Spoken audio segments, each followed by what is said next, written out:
Hi, I'm Sandhya Rao, Medical Director in the MGPO, here with Dr. Marcela del Carmen, our Chief Medical Officer.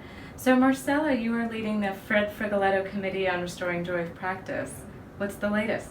So the latest, Sandhya, is that we actually conducted a poll with very few questions, asking our physicians to actually identify from a menu of initiatives the ones that they felt would relieve burden in their life. And the results are as follows. We had 670 of our doctors, which is about a third of our membership, responded to the poll. And the three initiatives that came up to the surface are delegation of non-clinical work to a non-physician space. The second was optimization of EPIC at the practice level, and the third one was actually personalized EPIC training.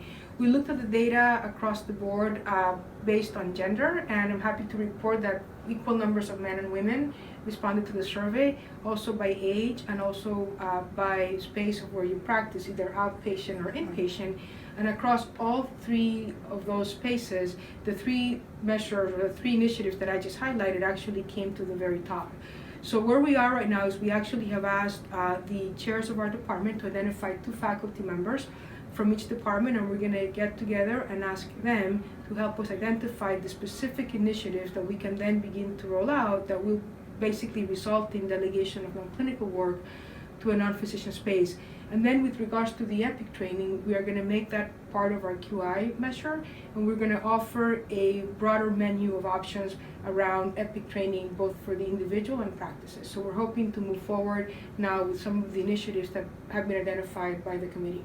Wow, that is absolutely fantastic. So the survey results will be seeing more EPIC training in the QI program and more local work in each of the departments. That's correct. I think that one of the things that we've learned is that a lot of this work obviously can begin to happen at the PO level with pilot initiatives, but that a lot of the work has to happen at the ground level, either at the division or the department level, and really revolves around changing culture at the level of the organization to begin to own some of these work and responsibility to really alleviate burden from our providers. So what's going to happen to the committee?